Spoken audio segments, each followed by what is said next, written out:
Hello, everyone. Thank you for joining us today. And for those who are watching on YouTube, welcome. This is a live stream that gets recorded on Twitch. And if you are watching on YouTube, please, subscribe, like, and all of that jazz. Today, this is a little bit of a special episode. Hopefully, we do more of those. It's going to be in English, maybe unlike most of the streams I do. Because we have a special guest, and today's guest is Giselle. So let me actually introduce Giselle. Hi, Giselle. Hi, everyone. All right, so really lovely to have you on board.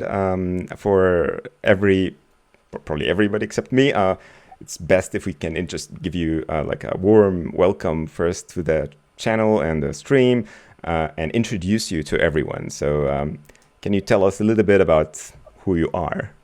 What we are actually doing today.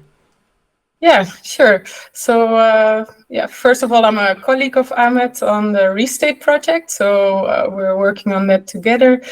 Slightly different roles, though. What I'm working on most these days is I joined actually 2 years ago. So 1.5 years ago, to be precise. So quite early stages, since we've been around now for around 2 years.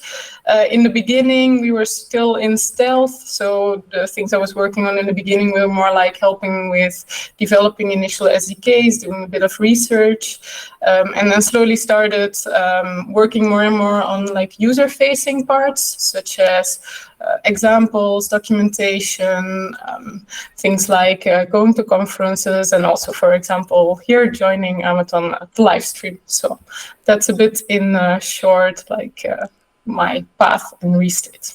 Fantastic to have you here. Giselle is kind of a jack of all trades. She contributed to so many pieces of designing Restate and building Restate, and also talking publicly about it, and the documentation bits, and like every shiny bit you see probably online is you're gonna see her touch on it. So thank you, Giselle, for everything you have been doing.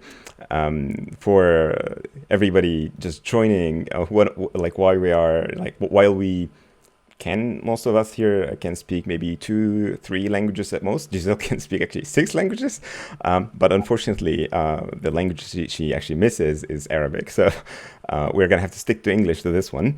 But hopefully this is not a big problem for most folks.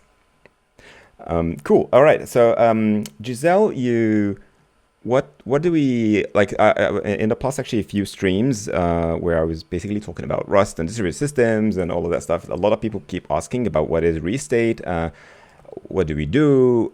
And I was kind of trying to avoid answering this question because it's, well, I know that you are extremely, like 10x more qualified than I am in explaining Restate, because you do this like very often, and you have a very kind of articulate way in shaping people's minds on how to build this mental model about Restate. And I often go and very deep into like how it works, which is not everybody kind of gets excited about this from the get-go. First, they need to know what it is.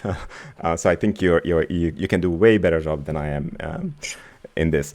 So actually, I'm very excited to have you here to do that. And I know that you have prepared a few like examples and a walkthrough, which is exciting. So for those who like coding, Giselle is going to be doing quite a bit of live coding, hopefully. When you go through the experience of talking to people about Restate and explaining it to them, what is the most challenging part generally? I think usually the most challenging part is that it's quite a big leap forward in, I think, many aspects of how we implement microservices architectures and distributed applications today. So I think most people that hear like the concepts that we want to introduce and how the system is built think it's really interesting, but also often think like, oh wow, where do I get started with that, or how can I actually like use this in what I already have? Like, what is the first step that I can do? And I think that's something where we're also trying to like do some things in the future there to make that easier, to make it easier for people to basically like get started with it in applications they already have or infrastructure they already have. So I think usually the problem is not making people see like the the benefits of it, but more like the getting started with their own applications. So if all is fine, you should now see Yep. a skeleton of a app. Yeah, so the approach that we will try to take today is actually to first have a look at a very naive implementation of a small application and see like where the difficulties lie in it. And then as a next step, we'll see like how with introducing some new aspects in it, we can actually make it simpler and more robust and reliable. And what we're actually just to clarify, and also for everyone here, like I have zero TypeScript experience and knowledge, so I'm going to be complete noob here asking very silly questions. But just to clarify, this is like what we're seeing right now has nothing to do with Restate, right? Or is this a Restate application? No, actually we'll start from just a plain TypeScript Node.js app, which is an Express app. So Express is like a way of setting up a server in your Node.js app and like serving some routes to receive requests. So it will have nothing to do with Restate in the beginning. It will more be like about the context and describing the scenario. Got it. Okay. All right. All right, so the app that I'll be showing is not so complex. Probably all of you know it, like it's a concert ticketing app. So the idea is you have a user card where users can add tickets to their cart, and then finally they can press checkout to buy the tickets. And it has a few things on top of that, such as, for example, like most of those websites, if you select a few tickets that you want to buy, then you have like this timeout. And if you don't buy them within the timeout, then the tickets become available again. Like basically to avoid that, if you reserve a seat and don't buy it, that the seat still can be bought by other people. So there are a few things there in that make that app actually interesting. Like one other one is, for example, since it's a concert, you really need to choose a specific seat. And that specific seat can only be sold one time. Only one person can sit there. So we'll need to make sure that when we reserve a seat, that we really make sure that only that person has reserved it, no other users concurrently reserve the same seat. So there are a few things like that we will keep an eye on. Got it. All right. And is this like a typical, so for concert reservation or booking systems that people build, is this like a typical issue that they see, or is this like a crafted problem to highlight what Restate can do? I mean, I just want to understand if this is like if it's a common problem that people actually have solutions for, and if those solutions are easy, like well-known, or people struggle with them, even that it's a very common one. I think there are definitely, to this specific thing, there are solutions. It's basically, like you have the concurrency of your app that you need to basically get a hold on. There are like solutions on sharding requests for the same ticket to the same service to make sure that not multiple users can use them. There are a couple of other ways to do this. I think one thing that's maybe important throughout what I'll be showing is that most of the problems that I'll be showing are solvable. Like for most of them, there exists some way or some pattern or something to solve them. But the main point is often in that you need, for every single difficulty that you have in developing these applications, you need another point solution. And that's where the complexity slowly starts growing. And after a while, you need so many of those different solutions in your infrastructure that it just becomes difficult to keep an overview of what's happening. Got it. So to link this to the folks who like to speak in terms of distributed systems, your application that you're building right now will run on multiple servers, right? Like there will be multiple copies of the same HTTP server that you're building here. And for a specific seat, we essentially need consensus on whether that seat is booked or not, because we want to prevent double booking or like from two different instances of the server. So this looks like a classic like consensus problem. If you're assuming that there's no shared database where you're locking through the database or whatnot, which is another actually way to do consensus. So to me, like, it sounds like one of those things that you need to know distributed systems in order to solve that, right? You need to understand how to do consensus, like what sort of consensus protocols and this is tricky. Like for everyone who studied distributed systems, like consensus is hard. So good that we're actually starting with this example. Yeah. So there's like the part where we want to reserve tickets, and then there's a part where we actually want to make sure that we cannot get in the cases, for example, where a user buys a ticket, but the payment didn't go through, but the ticket did get put on the status sold in the system. So like all these kind of like different ways in which systems can fail, the place where exactly in a flow they fail, all those things is basically what we'll be like showing a bit today and talking about. So there will be 2 services to keep it simple. And as I said, this is a very naive implementation. And so this is definitely not how people would run it in production. They would use all those different solutions to make sure that it works. And if there are then still cases in which it doesn't work, they would probably just like refund the user and send a "we're very sorry" email. So we'll be keeping it simple here to be able to have a code example that we can show on the screen and then just talk a bit about the issues. So let's maybe start with the ticket service, and then we'll, after that, have a short look at the second one, which is then the user shopping cart. So for the ticket service, what we'll be having here is actually just an HTTP server, which will be exposing a few methods. There will be a reserve option, an UnReserve, and a mark as sold. So for every ticket, we'll be able to reserve it, UnReserve it, and mark it as sold. And we'll be able to call these via the terminal. I'll be able to send requests to each of these to showcase you. Yeah. So what is the difference between reserve and mark as sold? Yeah, so the flow is when you are on the website, first you basically select your seat. When you select your seat and say add to cart, that's when it gets reserved. Then finally, when you buy it, then it gets marked as sold. So there are the 2 phases. Reserve is adding to the cart. Mark as sold is really yeah. Okay, cool.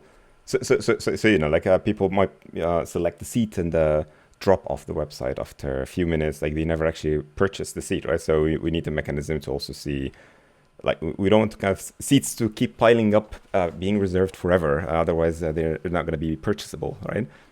Yeah. That's pretty cool. Okay. Why we have the UnReserve function as well there. In my very naive Express application, basically what I'm doing, for example, here in Reserve is I retrieve what the current status of my ticket is. So I have here basically like a list of statuses for every ticket ID, what the current status of the ticket is. So I retrieve that one. If it's not available, then the ticket is still available because nobody reserved or sold it yet. And then I want to reserve it. So I can only reserve it if this ticket is not yet reserved by anybody else. So I check if the ticket is available, then I put the status on reserved, and then I say, okay, I was successful at reserving it. Otherwise, it was not a success, so this ticket cannot be reserved. So that's basically the idea. The other functions follow a similar pattern. So for example, for unreserving, again, I look at the current status. If the status is not sold, so if the ticket in the meantime didn't go through the checkout flow, then I put it back on available. And for the final one, to mark it as sold, I first check whether the ticket is still reserved, so whether I still have it. And when that's the case, I put it on sold.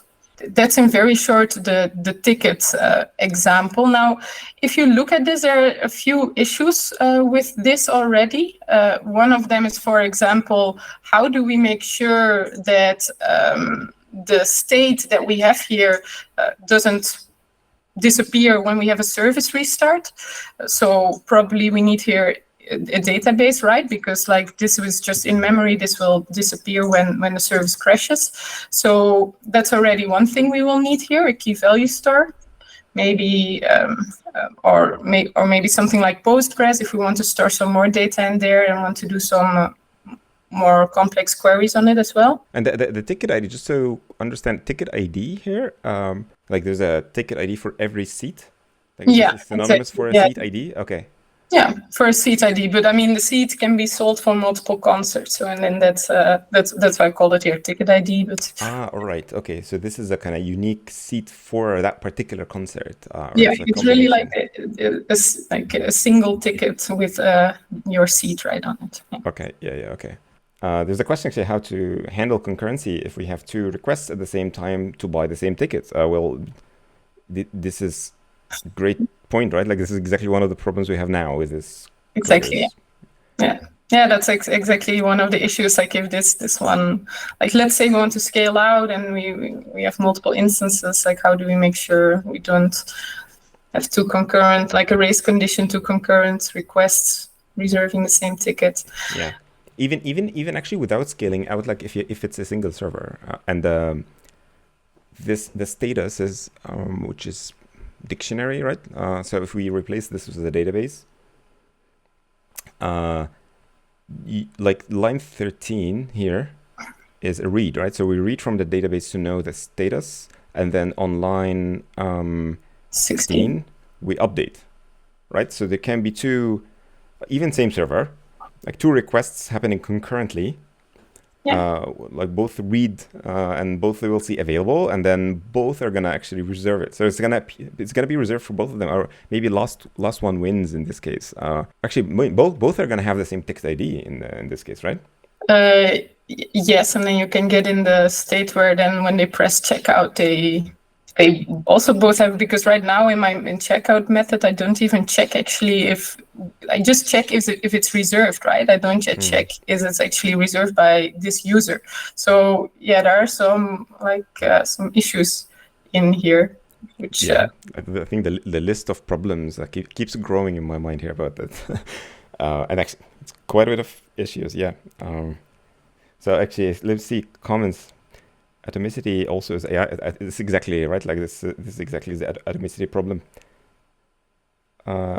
Can we make it serializable isolation level? Well, in that case, so let's say you have a database. In that case, you're going to be doing like transactions if you have a database with transaction support, right? Modifying write it to this dictionary if not synchronized might crash.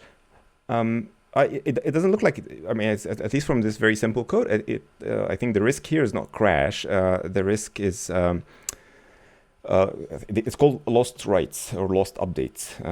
This is really the technical term for this. It's like because one of them both believe that they have updated the database and they acquire the resource, which is the ticket in this case. But actually, only one of them, in theory, is the one that owns it. And it sounds like because of this, it's a very simple version of code. There is no identifier of a session, like who's the user in this case. So I'm guessing here, Giselle, that this is intentional to simplify the code, right? But if we have session or user, then one will override the other once it marks it as reserved. Like the ticket is going to be associated with one user only. So yeah, that was one part of the issues that we're having with this app. Now let's have a look at a slightly different type of flow of what we need to do in our application. That's implementing the shopping cart. So what do we want to do there? Maybe first a little overview. So here we have two routes. We have the add ticket and checkout. And then finally, we have an expire function. So what will happen is the user will add tickets to a shopping cart. When he adds a ticket, we set an expiry timer for 15 minutes. And if he doesn't call checkout within those 15 minutes, then we'll just remove the contents of the cart and make them available again.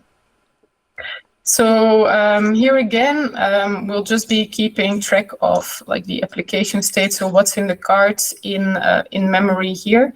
In a normal application, you would use something like a key value store, like maybe Redis or something for this probably. somewhere where you want to store your session state, basically. This second one, I'll talk about it in a second. So let's maybe have a look at the add ticket method.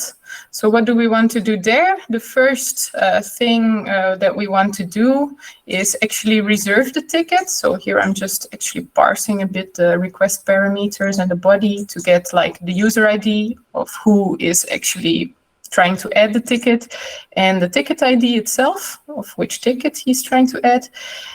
And then I want to reserve it. So how do I do this? I need to send a request to my ticket service, which I just showed you. And I need to send a request to reserve it for that ticket ID which I'm adding. And then Okay, I parse. so then I misspoke. I think I misunderstood the initial design. So now I think I understand it better. So there is a user session, there's a user ID, but it's not in the ticket service. It's in the cart and potentially, yeah, I guess the cart, right? So the ticket This will is the be shopping reserved. cart. Yeah. This is basically the list the Yeah. user sees in is. So maybe one thing you see here is this is a request to another service, but we are basically just hoping that everything will go correctly. Like you don't see any retries here yet. Like, what if the ticket service is down? Then this will crash. So I actually need to do some error handling here, like also do some retries, or do I tell the user to just try to add it again? Like already quite quickly we get into like some new territory. This is a request response call because I actually really want to know whether the reserving was successful, right? Because if it wasn't successful, then I'm not going to add it to the cart, because otherwise the user sees in the web UI that he reserved the ticket and he sees it in his cart, but actually he doesn't have it. So I need to wait here for the response. And I need to make sure that on a retry, that when I execute this again, that I'm actually getting the correct response back. Because with this naive implementation, what would happen here is I would, on the first try, I would call reserve and it would be successful if nobody had it. But on the second try, actually, my reserve method would say here in the beginning of the one I just showed, so here the ticket reserve, it would say, this ticket is not available, so you cannot reserve it. So here you would, on a retry, get actually a different response. So Oh yeah, right. So if you lost the response for any reason, like timeout or something, which means that the server might actually have executed your call, but you didn't get a response. And for a naive kind of retry loop, your retry is going to fail. It's going to tell you, hey, it's already reserved. Even that it's actually reserved for you, but you don't know that, right? Yeah, okay. So I mean, that could be solved by in the ticket app then, like keeping track of who reserved it, etc. But yeah, it's like these small things which you need to think about when you're writing this. You cannot just like naively write it down and expect it to work on all those corner cases. So you need to kind of like keep track of all the ways in which your application can fail, basically. Okay, so if it wasn't successful, the reserving, then we just return, then it wasn't a success. So we just tell the user that couldn't be added to the cart. After that, if it was successful, so then we add it to the cart. So the way we do that is we just add it here by pushing it into the cart dictionary, updating the dictionary. And then the next thing we want to do is set that timeout, right? Like the 15 minutes that I was talking about, that you only have 15 minutes to really buy it. So that's what I'm doing here. So set timeout is gonna execute this function after an expiry timeout. This is right now it's set on 15 minutes. And so after 15 minutes, it will call this expire function. Can anyone spot, like asking for feedback here, can anyone spot problems? Like I wonder how many problems you can actually spot in this design or this code, other than we are storing in memory. The database assume that this is a key value store. All right, first one is if the server crashed or restarted, it will not remember the timeout. Oh yeah, okay. So this timeout is it's like a normal JavaScript timeout, right? Like this is okay. So yeah, okay. So you can't restart, yeah, because there's no way for us to restart the server. There's no way to know if there are active timeouts, right? To tell the server, hey, wait until all the timeouts finish before restarting. And even if we know, it can just randomly crash. Like, so we don't always have the choice. Also, actually, one other question I have here, just JavaScript related thing, but I guess I think it's just for every other language as well. So if you have a timer like this running, can you actually do something like this if you run your program on one of the function as a service setups? Like if you have a timer that needs to wait for 15 minutes, how does it work for like an AWS Lambda or?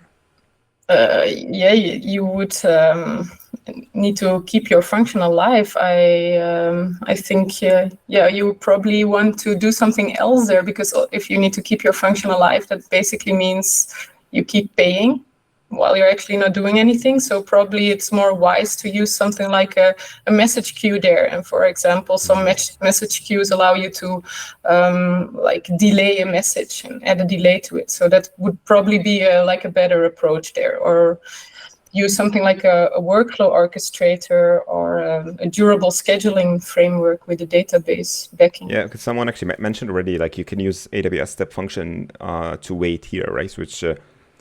Which replaces this step, I guess. But also it means that you're relying on a specific AWS technology. But it does actually make sense in this case, right? Is that you can wait here using basically this is the worst way to wait.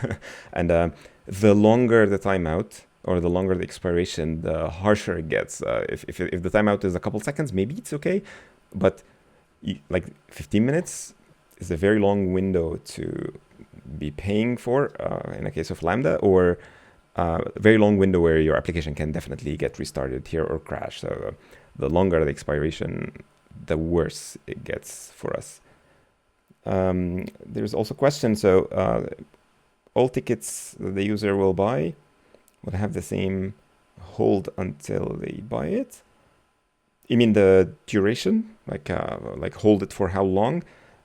At least from my understanding in this code, it's yes, it's like there's no distinction. Yeah, maybe it's a good idea to have like premium users have a little bit of a longer. My app is not that advanced.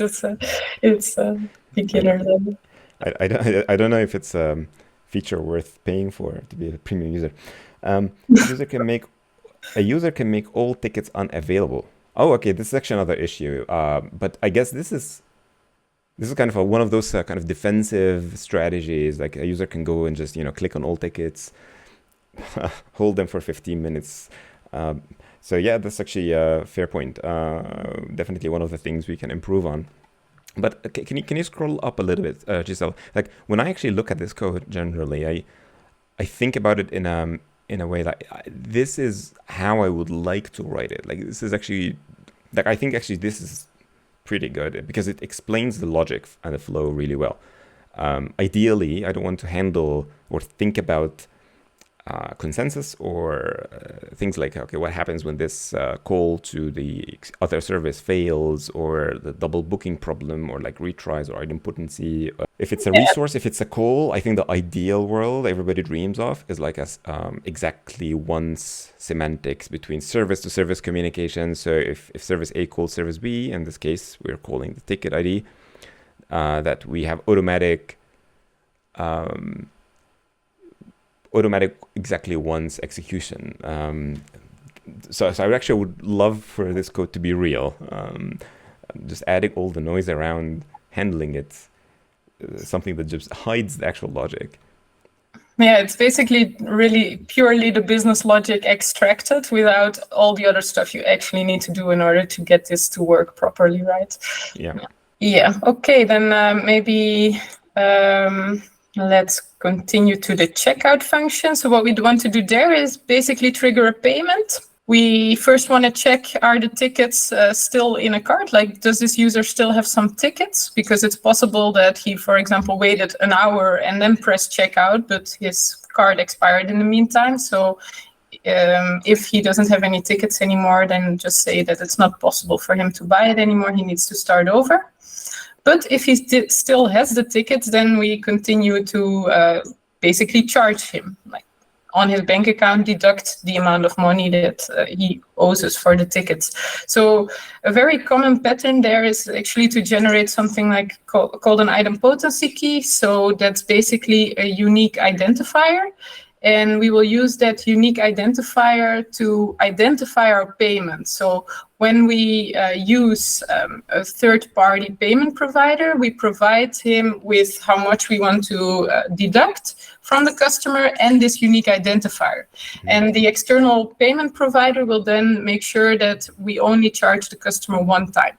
So it will check if this idempotency key, I already saw it once and I already deducted the money from the account, so I will not do it again. So that's basically what we do here. And that's a fairly common pattern. But again, there are some issues here because as you can imagine, what happens here is, again, if this crashes or if this retries, we will get a different idempotency key on the second try, right? So this also doesn't work reliably across restarts. We need, again, to make this somehow durable, to make sure that on retries we get the same stable idempotency key.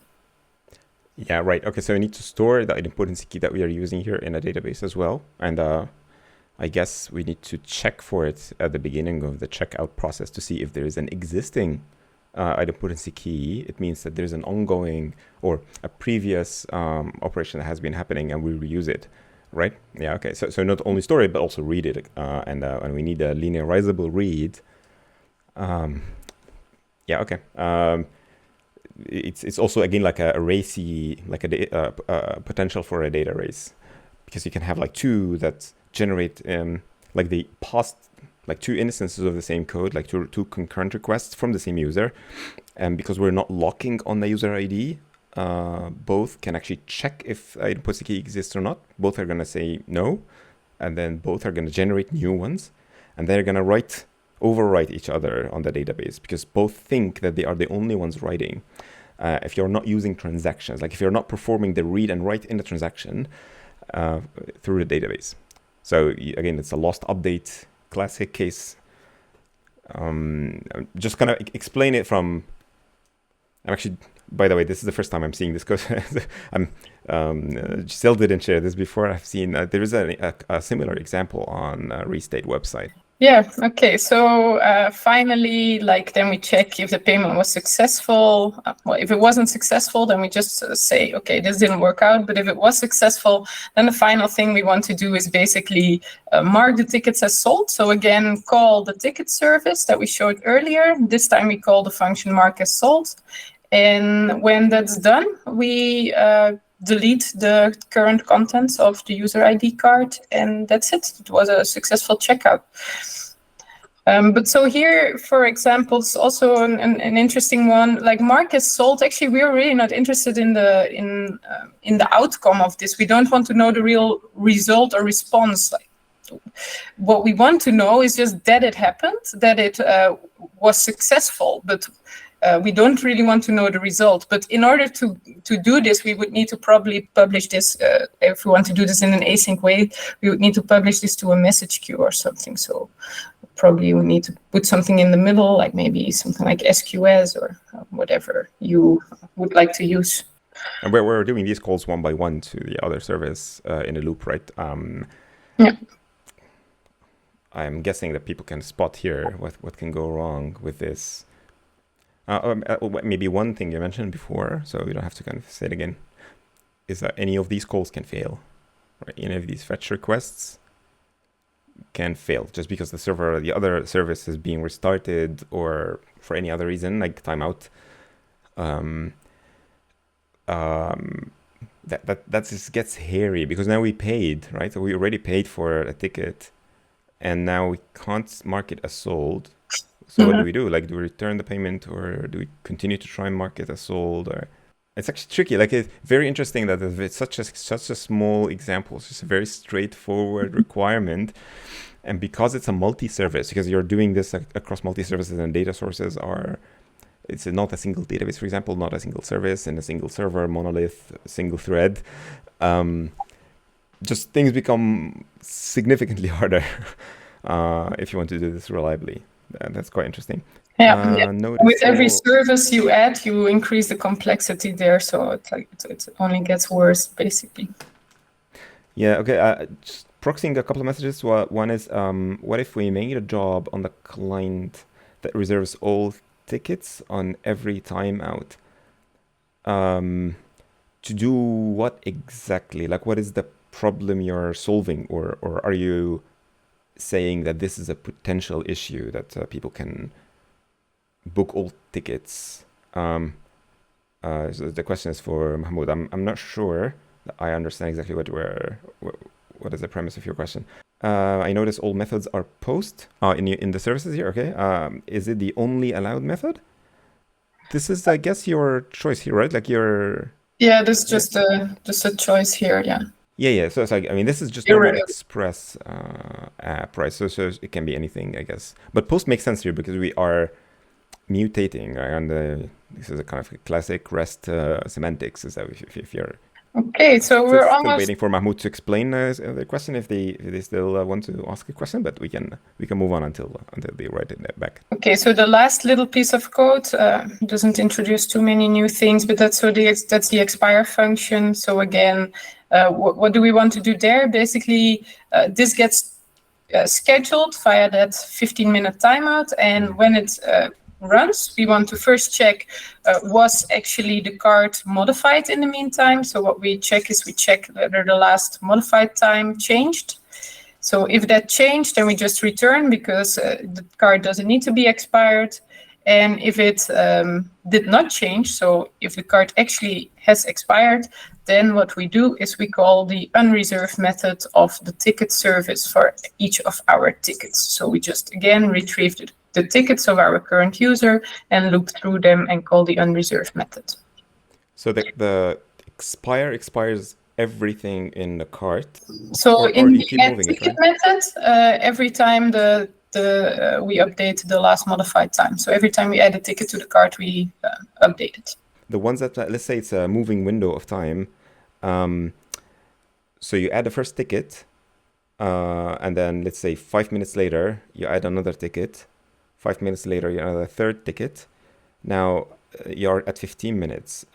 Does the first ticket get expired, or do we keep moving in the window, like expand the window? We expand the window. So usually on those sites, if you keep adding tickets for 20 minutes, your card will not expire in the meantime, right? So we actually basically move the window further indeed. With every ticket that gets added, we give some extra time. I mean, some other way we could implement this would probably be by removing that timeout. You can actually, in this application, like keep track of that timeout, just clear the previous timer that was set and set a new one.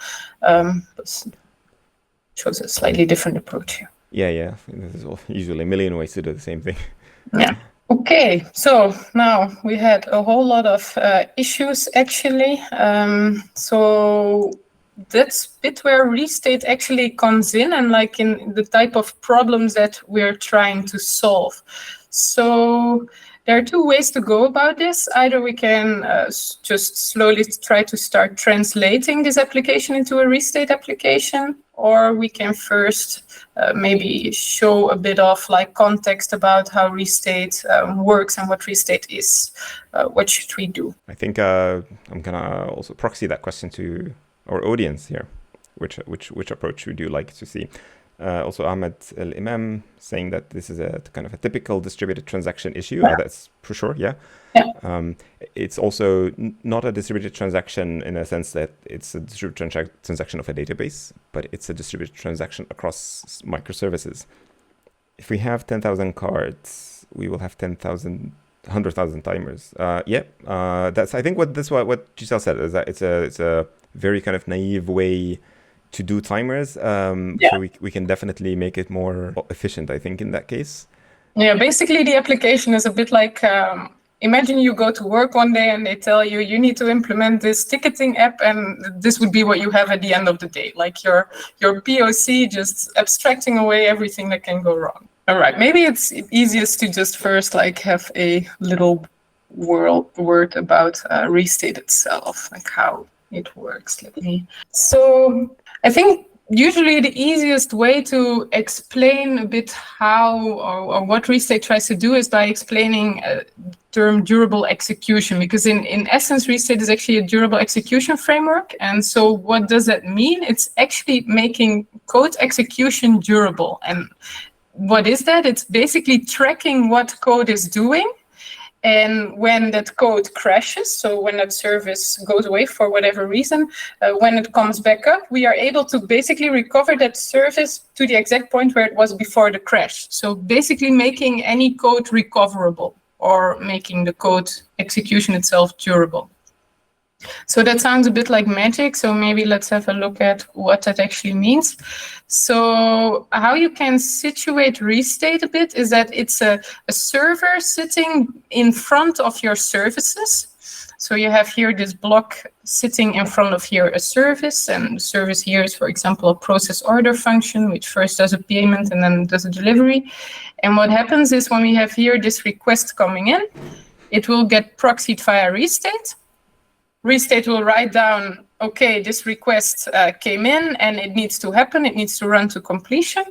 So what it will do then is it will forward that request to the function, and that function will start executing, or that handler. And every time the handler executes something, it will actually log that progress in Restate. So every time it does something, let's say more significant, like not, you would use it for like the parts of the application where that you don't want to be re-executed on after a failure or on a retry. So for example, when we do the payment, if we get the result back that the payment is a success, we write this down in the Restate log. So we call that a log, like everything that happens basically gets appended to the log. Same for the delivery. If the delivery happens, we again append it to the log. And like that, we have a successfully executed function now, and we can proxy the response again back to the user. So also the response gets actually written down in that Restate log and responded to the caller. So what happens if something goes wrong? Imagine we just did the payment and then our application crashed for whatever reason, maybe infrastructure problems. So the service crashes, or maybe Restate crashes as well.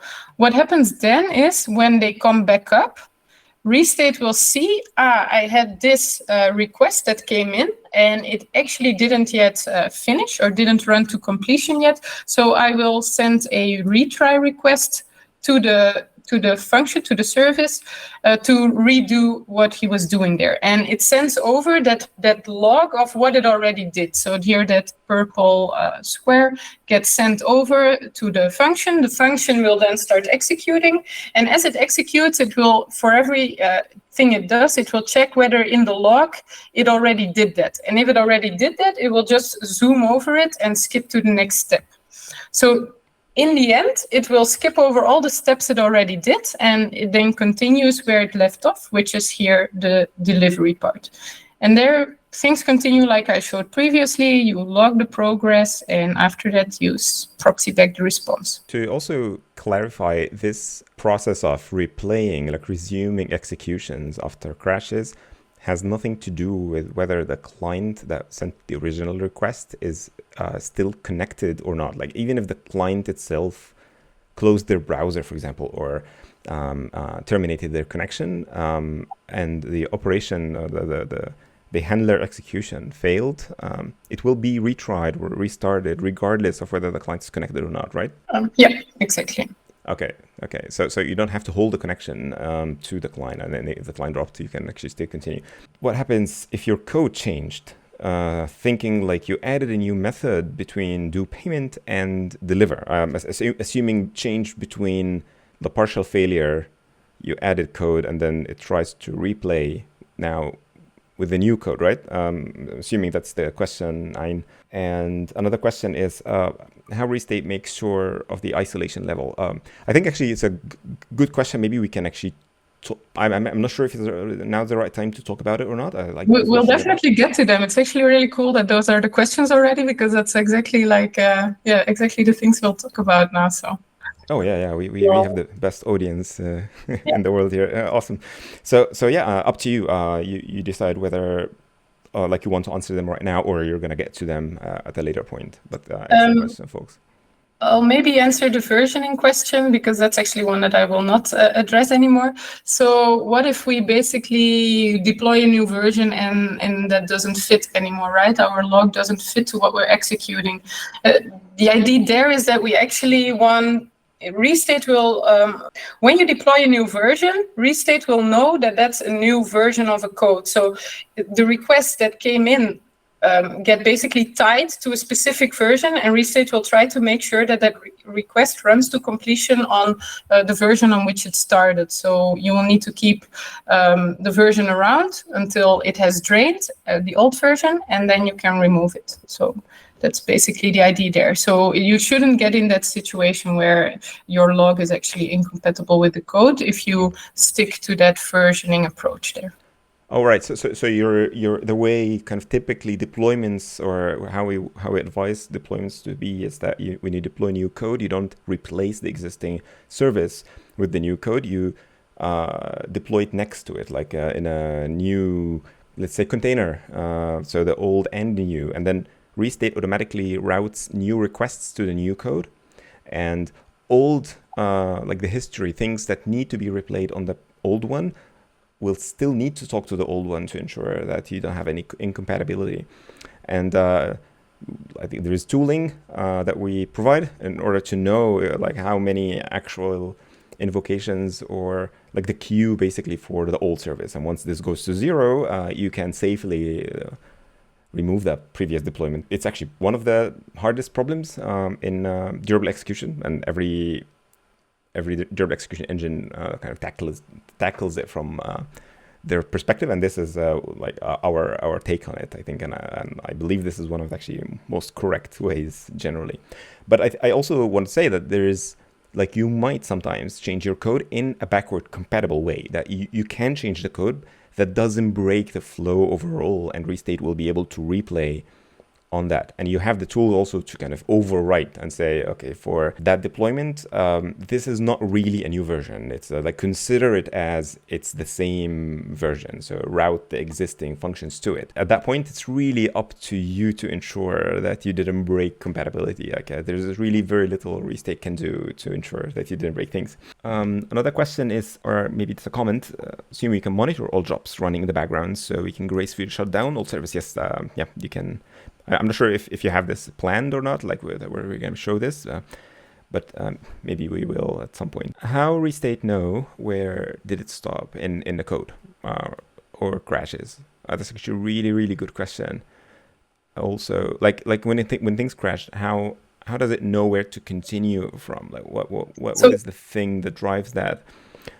Yeah, so actually what happens when Restate gets a request is it opens a connection to that service, and that's an HTTP2 connection, which means it can stream like messages back and forth between the service. So when that connection basically drops, it knows that that service, like that it doesn't communicate to that anymore. So that's how it knows, like, I need to do a retry for this to be able to run this to completion. How does it know where it stopped? So when it does the retry, it sends over here, as I showed like a slide earlier, here in the case after a crash, it has here like a partial log. So it sees there is no final response. So I send over this partial log. And that's basically in the code itself. We'll be using an SDK. So I'll be showing that a little bit later. So every service will have an SDK embedded as a dependency, and the SDK will basically be doing the fast forwarding in the code. So we'll see that in a second how that works exactly. Yeah, okay. And for those interested in kind of the maybe some of the academic terms surrounding the flow, so that the log here is a little bit special because it behaves both as a write ahead log and a write behind log at this simultaneously. So when a request comes, so everything that we record in the log as an intention to do something, like a command, for example, a new invocation, a new call, like a request here, the green circle, number 1, the request. So we record this first to the log. So we say, okay, the user actually wants to execute something. In this kind of scenario, this is a write-ahead log. Like this restate log behaves like a write-ahead log. So we record first before we do anything. And for the communication with the handler, so this is the restate to the gray box here, because we do things on your code and then you report back that, okay, the function has finished. We record the result after it happens. So this is a write behind in this case. And we also record this. And when on replay, because we know that an invocation starts at a certain point, because we durably store it. So for everything that goes to the log is durable. So we know that a request started, and we also log at the end when we finish execution. So when we get to the point where the function returns, your function returns, so we know, okay, this now is completed. We keep track. So keep track for all those functions that are open, like that are not completed yet. And because the log tracks both the write ahead and the write behind kind of activity, you can actually do both. Like, so it's your source of truth to know what are the functions that are still in flight, and also where exactly in those functions did we make progress by doing exactly what Giselle explained in the replay part. I think there was also, maybe I can actually answer this one. So it's about what happens if restate itself crashes. I think I already answered this, right? So because we store the data durably. So during downtime of restate, of course, no work is going to happen. So no functions are going to be executed, and we're not going to be able to accept calls. This is only if restate is running in a single node setup where there's just a one server of restate. And this is currently the only setup that we support in production. We are actually working towards future release that will support high available restate deployments, so you can run multiple servers. And in that case, you will not be impacted, basically. And for every record in the log, it will be durable and replicated. I hope you don't mind me answering these questions, Giselle. No, go ahead. All right. What other questions? There was a question about the isolation level, how Restate makes sure of the isolation level. Yeah, we'll get to that. Is it working with any language or on technology? Right now we have 2 SDKs, 3. Actually, we support Java, Kotlin, and TypeScript at the moment. But there will probably be some other languages coming up in the coming period or year. We have a Go SDK as well, but it's not. It doesn't support the latest version of Restate at the moment, and it's actually a contributor work that I think he's around here. So Azmi can maybe chime in. I mean, Azmi actually implemented he looked at the protocol because this is an open source project, and reverse engineered. I think the SDK, the TypeScript SDK, and he implemented the first Go. Open source Go SDK. So kudos to Azmi. Kudos to Azmi for doing this, and hopefully, he can update it, or we can actually work together to update it.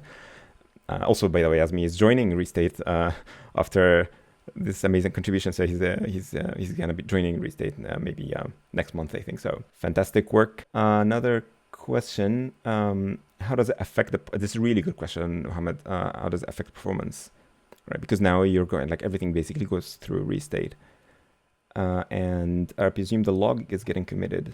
No, sorry, this is a different one. Performance execution code. All right, this is performance related question, and I had the feeling, this is another question I had, or comment. I had a feeling Restate simulating a stack, but on microservice level. So every network call becomes normal OS system call. Could be one way to think about it. A possible simplification.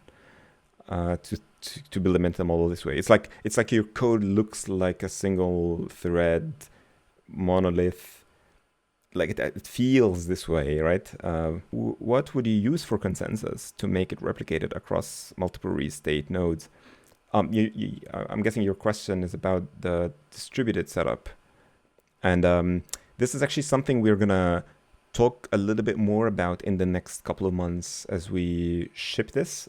So stay tuned for that. It would be a little bit premature to kind of go through the details of something we're still building right now. But this is definitely something, I am very passionate about. Basically, this is the things I do.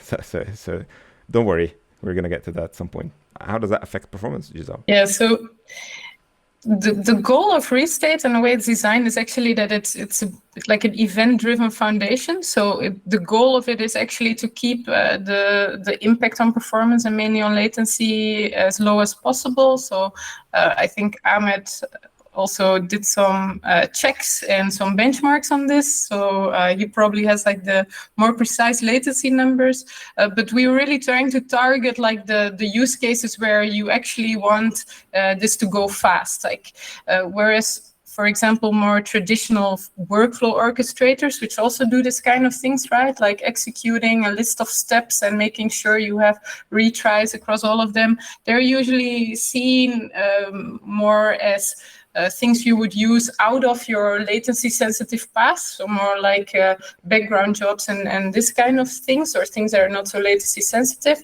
What we're trying to do is basically really pull this these semantics also to more latency sensitive parts of an application. So that's definitely a goal of this as well, to be able to use this anywhere in your application. I'm not sure if you should kind of be sharing exact numbers at the moment, but I can give you at least a direction. So as Giselle said, this is definitely where we want to be. We want Restate to be smallest overhead as possible, given of course what like everything it does. Like, so Restate does a lot of work and stores a lot of data and moves a lot of data. So you can't say that, all right, it's going to be completely transparent. I mean, this is, unrealistic. But at the same time, we want to get to a position where the latency and the work you're doing in your code is generally much higher, like takes much longer to work, that the overhead that Restate adds becomes negligible. Like it becomes something that you wouldn't worry about at all. And at the moment, we didn't really invest, like we didn't do everything we wanted to do to optimize throughput and latency. And we just did the one round of tuning and optimization. And we actually, even in our public posts and blog, the numbers we have shared are very conservative. Actually, the real numbers, if you're running on much faster disk, like NVMe storage, for example, you're going to get maybe an order of magnitude less latency compared to the numbers we have. Actually, the numbers we have on the blog is for EBS storage, which is generally a lot slower than your NVMe, typical NVMe attached storage. But also because we don't support distributed architecture at the moment, it's probably the only feasible way for a true durable setup is to run on a replicated block store like EBS. So that's why. Stay tuned for more work on that area, and we were going to be sharing more when we have something to share.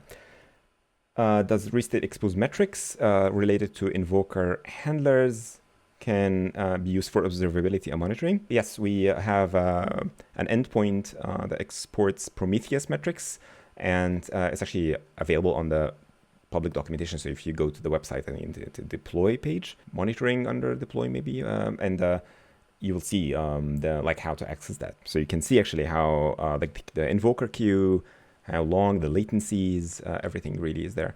The documentation itself only talks about an example, like how to use the Prometheus metrics, but there is a lot of metrics that if you just query, if you start scraping the metrics endpoint, you're going to see like all the metrics that we export. So it's so many. And also you can use the CLI. So the command line interface, you can use it. It's not to expose metrics, but you can use it to interactively connect to a Restate cluster and get information about what is the queue right now, how many invocations are in flight or waiting, etc. I don't know if this is planned. Yeah, if you're gonna. All right, cool. It as well. Is it working with messages like if I use streams or queues? I think that's gonna a bit towards what we're going to talk about now, like basically what can you put in a log, right? So what we showed on the previous slide was a bit more related to storing results of intermediate intermediate results throughout our function, but actually you can store much more in that log. One thing you can do is, for example, call other services via Restate, either call them in a request response way or in a one-way manner. So if you don't care about the response, but you just want to be sure that that function gets called. And you can even also add a delay to that. So for example, ask, call that service and that handler in 15 minutes or in 20 minutes. So that's something we'll be using in our code in a second. And maybe one final thing you can store in a log is state.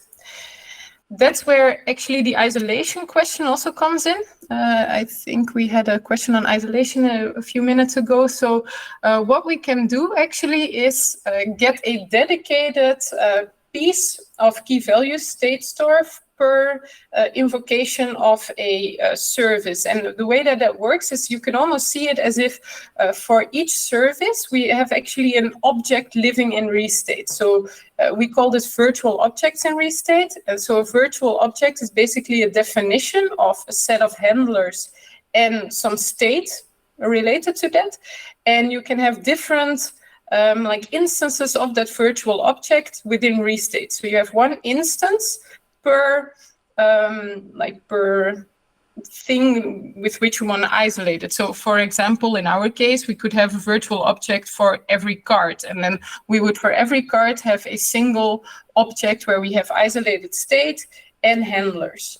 And so yes, Restate will sequence the invocations per virtual object, and that virtual object will basically be handlers and a bit of state. And when it gets invoked, Restate will attach the state for that virtual object to the request and forward it to the handler. The virtual object in that case is like a entity in your domain model, right? Like for example, a ticket, a user, an object, whatever you're representing, and then there are functions you can execute on that object or on that data. These functions are the handlers, right? I guess, right? Like these are the ones that you call handlers, right? So if you have let's say two concurrent requests coming in to access the same object, like a ticket, for example. Yeah, so both of them will basically get proxied via Restate. Restate will see, oh, both these requests need to go to the same object, and it will the request that came in first will first get executed. When that request has finished, has run to completion, then the next one will start. Right. So Restate will then, yeah.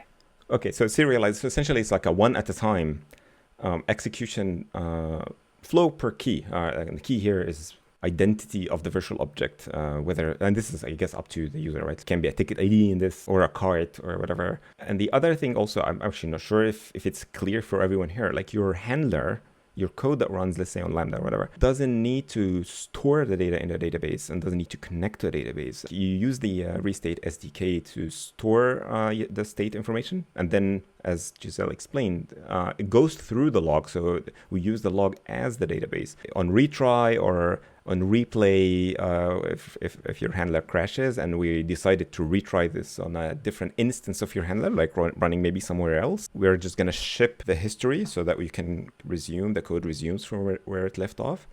But not just the history of execution, also the state, like what is the last version of that state, so that you guarantee correctness. So your handlers can be completely stateless if you want, because we ship the state with, this is where the Restate, I guess, name comes from, or I don't know actually. So we restate the handler. Okay, maybe it's best to get started with some code, I think. Okay, so what we're gonna do is actually just translate this application to a Restate application. So we'll really start from scratch. So here I have a terminal open, and I will start from a template. So the way you do that, I have the Restate CLI installed. If you want to know how to install it, there's instructions in our documentation, docs.restate.dev, if I'm not mistaken. So when we type in Restate example, then it will ask us which programming language we want. So in this case, we want TypeScript, and we will then get the Hello World example, which will give us a template. So I'll select that one. Okay, now we are ready to go. So now in my IDE, I'll be able to open this application. So here I have the ticketing app and my TypeScript hello world. So opening that in a new window. All right, so what does this give me? It basically gives me a skeleton of an application. This is a greeter. We will not be using this. It's something to get you started. We'll be turning this into our tickets and our cards. But so we have here our handler, so our function, which we will be calling. So for this one, we'll make a reserve, UnReserve, etc. And then we'll be serving that via a restate endpoint to which we bind all those services. So for us, that will be the card and the ticket service. And that will be listening on port 9080 for basically for requests coming from Restate to execute a function there. So that's in large lines what we'll be doing. Let me first actually install the dependencies. Okay. So now that we have the dependencies installed, we can get started. So maybe let's first implement the ticket. So what I'll be doing is just creating like a new file here, the TypeScript file. And what I need is a virtual object per ticket. So let me quickly copy over here the definition. So we're defining a service, or now it's okay, we're defining an object. Yeah, we're defining an object. We will call it the ticket object. So we have one object per ticket, basically. And then we will need three handlers there. We will need our reserve function.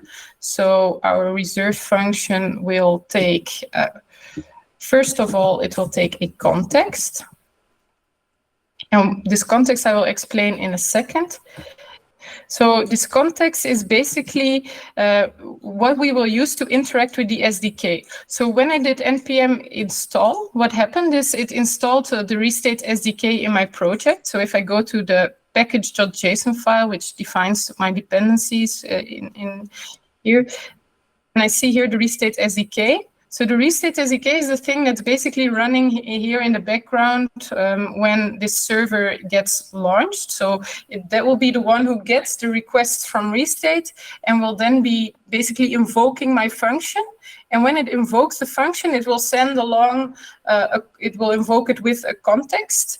And that context will give me basically access to the Restate SDK feature. So it will let me do all the things that I can do, like call other services or set the state or whatever other features are in there. And every time I will use a context, you can basically see it as an event getting sent to Restate. So every time I do ctx dot, there will be an event going to Restate. So that's our first handler, is a reserve handler, and it will take that context and we'll be using that context. Let's just copy this over. I also need an UnReserve handler. And then finally, I need my mark as salt handler. All right, to make this go a bit faster, let's just copy over the code that we had in Express and really just translate it. So let me go back to my Express app. So here in the ticket, let's actually put these two side by side for a second. So I'll just copy over whatever I had here in my reserve function to this reserve function. I'll copy over the UnReserve function as well. This will, of course, give me a bit of red things, but we'll be solving those right away. Okay, so we have exactly the same code now to get started with. So now let's fix all the problems we have here. So for the reserve function, what did we do? We had a ticket ID, which was a ticket that we wanted to reserve. Then we want to retrieve the status, and I set it to reserved, right? So the ticket ID. In my case, there's here the ticket object, and every ticket object will have a ticket ID that is like the unique identifier of that object. So the way you can actually retrieve the unique identifier of this object is by getting this out of the context. ctx.key here will give me the key of the object, which in my case will be the ticket ID. Right, and this will be supplied by whoever calls this function externally or from another restate service, right? So the key is input in this case and defines my object identity. It's like self or this dot key, right? Like this is my key. Okay. Yeah, exactly. We'll be calling this in a second, and then I will show how you exactly specify the key. But so it's actually part of how the user calls it. Okay. So okay, now we have our key. Now the second thing we want to do here is actually retrieve the current status of the ticket. So as we showed in one of the slides, you can actually store key value state in Restate. So what we want to do here is retrieve this. So instead of keeping here an in-memory list, what I'm going to do is I'm going to here instead retrieve this from Restate. Via ctx.get, I can get the keys, like data out of the key value store of Restate. And that data, as we showed also in one of the slides, actually is already transferred together with my request. So I'm here operating on a local store. So it's the ticket status that I want to get here. So I get the status, and it's of type ticket status. So it defines the value type. Okay. Yeah, I need to. I forgot when I imported from my Express app to also get the other stuff except for the function. So I need the types and the utils here, which will give me my ticket status. Will this solve stuff? Yes, great.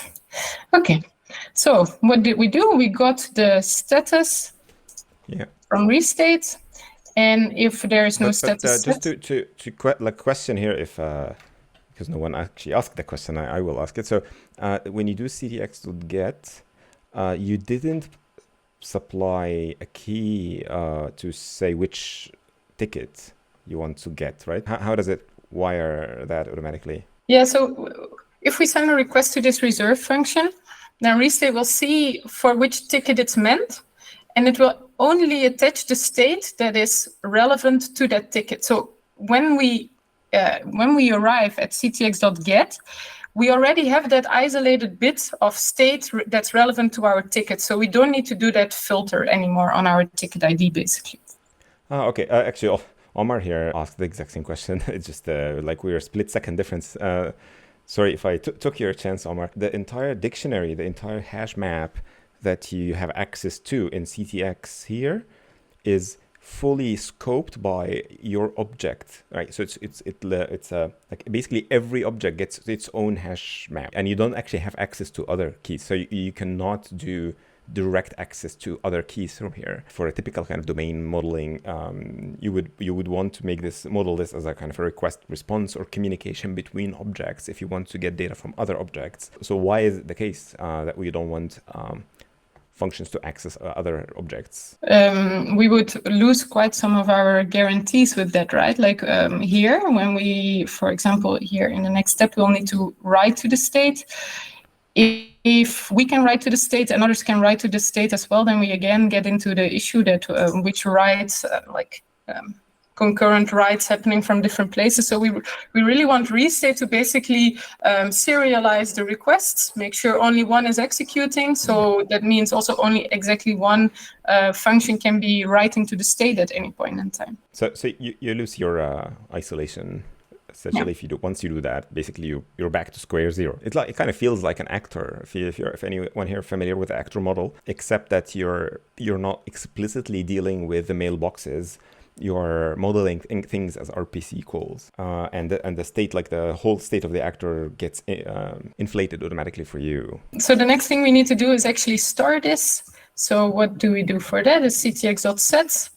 And again, we specify here that same string. So this is basically the key. So we want to store a new status for this ticket because this ticket is now reserved.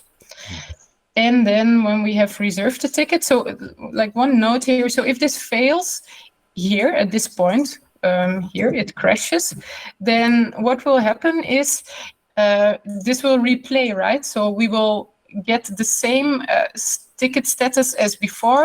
And this will always give us consistent behavior because we will just replay the log until the point where we were. And we cannot get in the state where on a second retry, actually now the ticket is already reserved, so we don't reserve it again. Like all these complexities, this just gives us a sequential code basically that executes sequentially and just fast forwards to the point where it was the previous time. So, okay, to return the result, we'll just move this into a return statement. Otherwise, we'll just return false.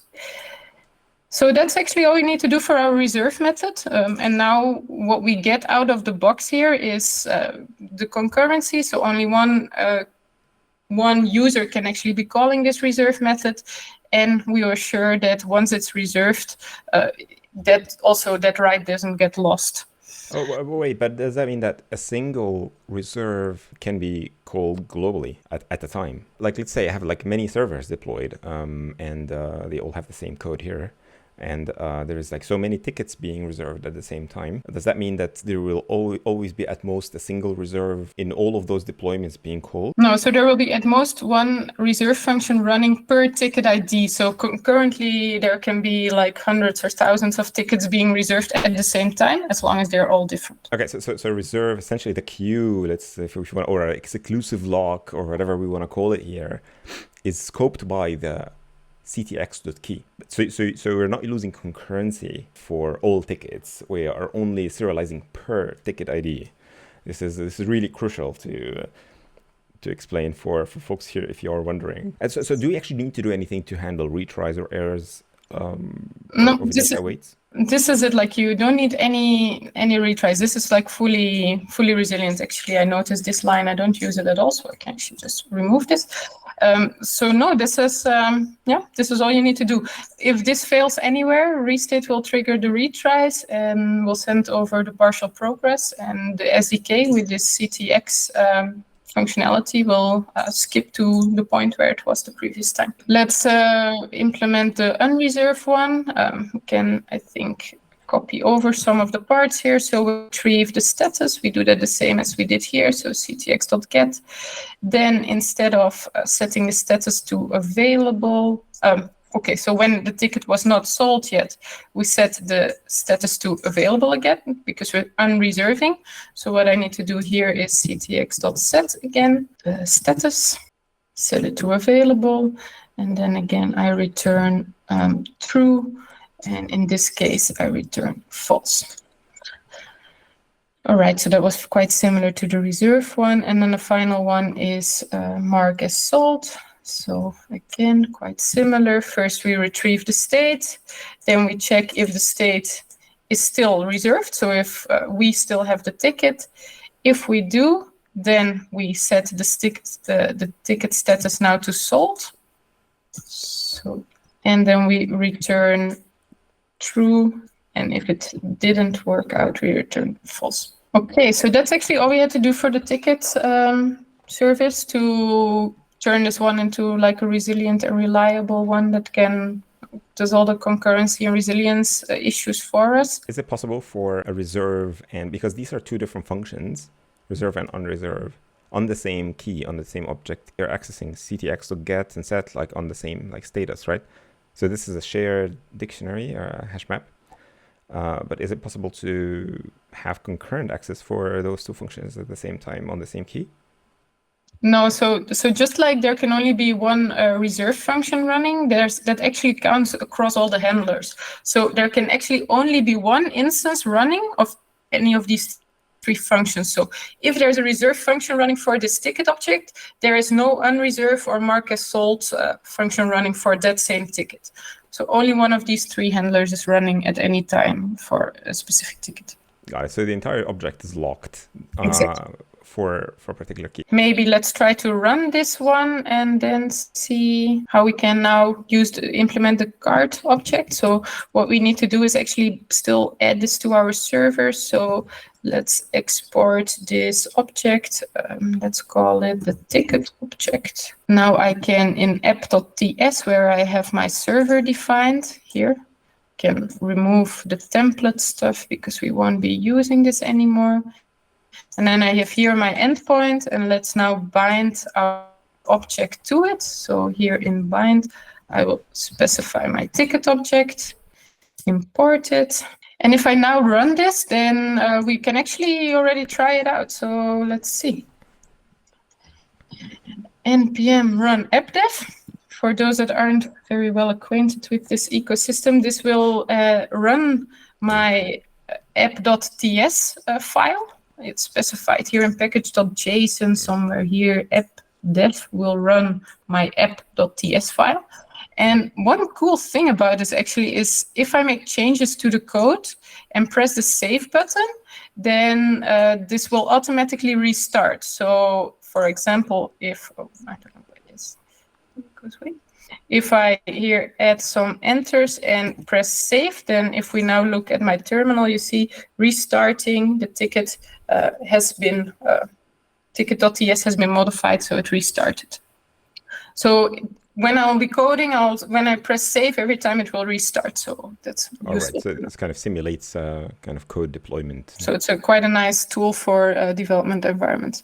Okay, so now that we have our service running, let's try to send a request to it to see if we can really only reserve one ticket at the same time.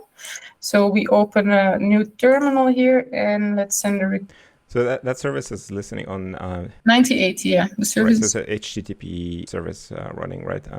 Yeah. So are we gonna call 9080 directly? No, actually, we're gonna call Restate and ask Restate to call our service, because Restate sits as a reverse proxy, basically in the middle between. One thing we actually need to do before we can call the service is tell Restate where the service is running, because what we have now is we'll start first a Restate server, then we need to tell Restate where the service is running, and then we can call the service. So let's maybe start with running the server. So the server is a single binary, so you don't need to start up any databases or things surrounding it. All you need to do is basically start the server itself. You can do that locally by downloading the binaries or installing it with npm. There are some different options. They are also in the documentation. So if I do restate-server, this should give me the Restate server. So that's it, it's running. So now I can register my service here.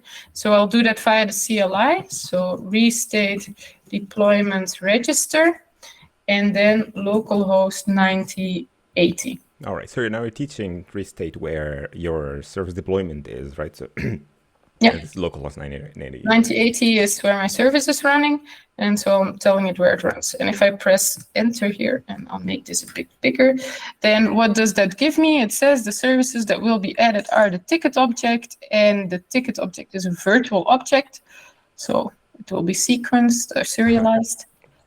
And yeah, and then the queuing link.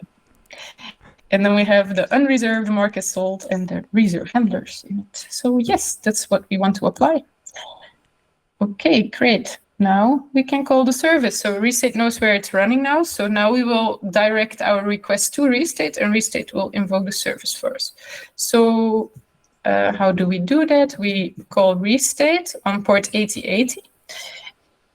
Then we'll specify that we want to call the ticket object. So that's the name of the service that you also see here, right? And now I specify which ticket I exactly want to call. So imagine I want to reserve ticket 255. So that's a specific seat for a specific concert.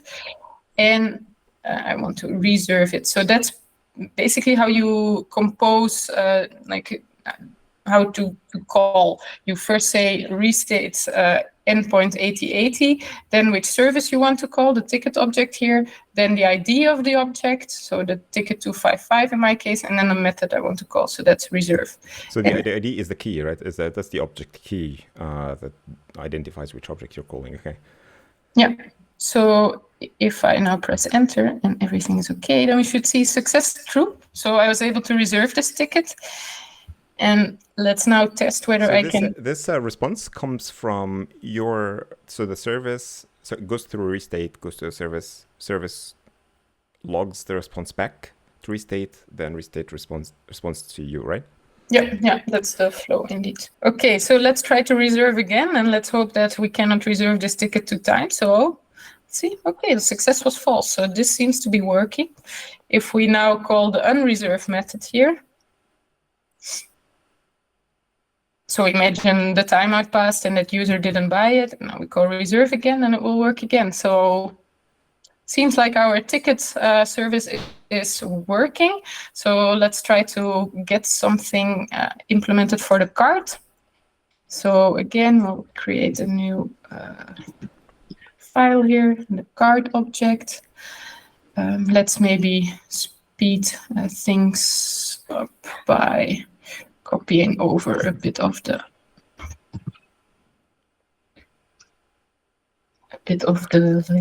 boilerplate that we need. So now we're going to implement the cart object. So the name here is the cart object. So this is the same as what I did for the ticket service. And the cart object will have also 3 methods. The first one will be add ticket. Missing here. Maybe while you're scaffolding this and putting things in place, I can answer some of the questions. Go for it. Concurrently, right? So let's start with. There was a question about security or data security integrity during durable execution, and this is I guess, a tricky topic. There's quite a lot of things that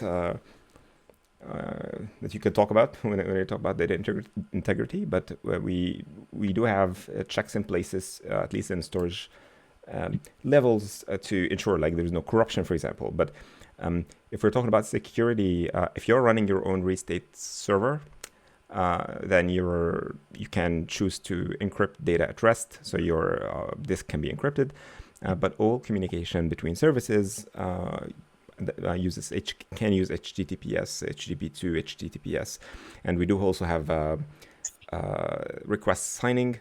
So for restate server talking to your service, we also sign those requests. So you can do you can check that restate server is the one that's actually sending those requests and whatnot. So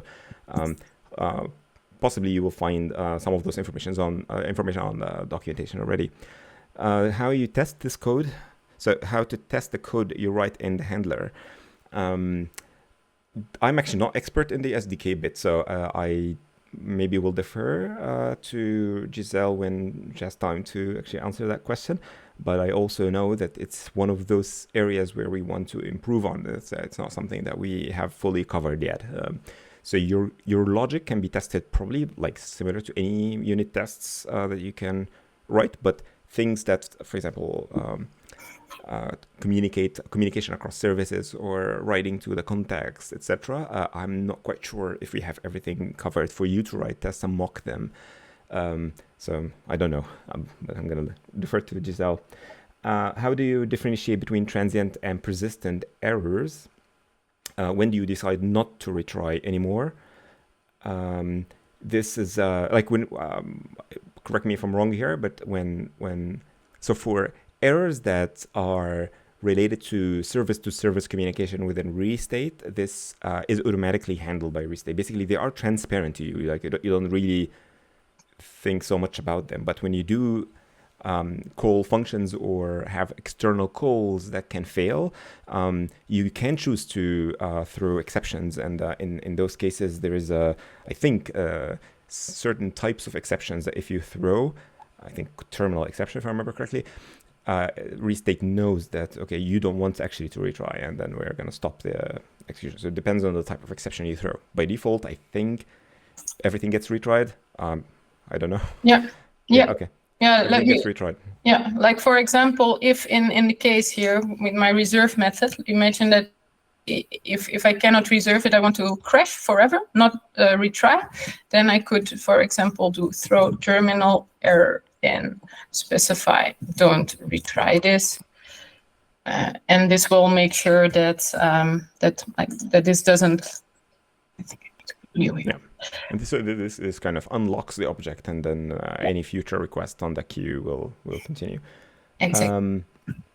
someone is interested in a crash scenario. Like they want to see how the system behaves when we do crashes. I do hope that you have something in place to show us how things. You actually had a very cool demo that you presented earlier, like in a few months' time. I can Currents. give it in a fairly similar way. Nice, nice, good. Get on point. So yeah, so at least I have something prepared. Yeah, I'll do that. So we're gonna do that. All right. Asmi says like we still don't track who reserved the ticket. Yeah. So my understanding is that this model, at least the code here, models the other one. Like we're not trying to change the design semantics. We're just copying basically the same. The original one didn't. We track who reserved in the cart, not in the ticket itself. But it's also fairly easy to do here. Like if you want to add. There is one difference though, because in our case, we have here the add ticket method. And so if the add ticket method is able to call the reserve function successfully, then it will also be guaranteed that that ticket gets added to that cart.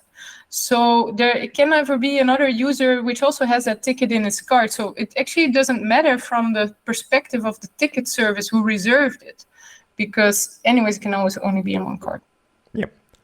So there is no way to, yeah. So essentially the call from add ticket to reserve is exactly once, and it locks, for anyone who actually gets a successful response, it's guaranteed that no one else acquires that resource. But you still, like from ticket perspective, you cannot query the ticket to ask it, all right, who reserved that? Yeah, so that's the downside of this. Yeah, sure. But you have the option to, right? So there's no like you can basically pass it as an argument, right? So service to service calls support passing data as well. Right. So is this to prevent race conditions? Yeah, well, first, welcome for those who just joined. Yeah, we essentially, yes, race conditions, or to kind of give you an atomicity domain, or isolation domain as well. This part is not clear. All APIs or API calls must be sync. And by synchronous, I guess you mean like you wait for a response, right? Yeah, we'll be showing that in the add ticket example. So yeah, okay. Does the SDK handle scenarios where authentication token expires between the initial request and the retry attempt? There is no authentication token per se between Restate and your handler. There is a signing, so there is a key. As a request to get signed, but no authentication happens. Well, if you're using something like Lambda, and Restate needs to assume a role to execute a Lambda, the API key or that Restate has still needs to be valid. If it expires between retries, basically all retries are going to fail, and Restate is going to continue to retry forever until you fix the key. But you're not going to lose any data. So no invocations are going to be lost, or just going to be lost. When using HTTP 1, does Restate offer request coalescing by default, or need to be enabled? If so, does that impact or change how Restate leverage states and order handlers invoker responses?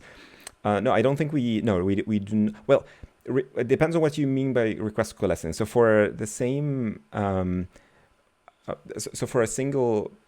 So because of like the nature of HTTP 1, the communication between the Restate and handler happens in, like, instead of having this bidirectional stream where there is a chatty protocol, so every part of the log, like every step essentially is a request from Restate, HTTP request from Restate to the handler. But we try to be clever sometimes. So instead of responding like on every yielding point, if some of the, like if a yielding point doesn't need to talk to Restate, we try and delay it so that we actually batch some of those. But we do not coalesce requests for different invocations on the same request to the Lambda. Like essentially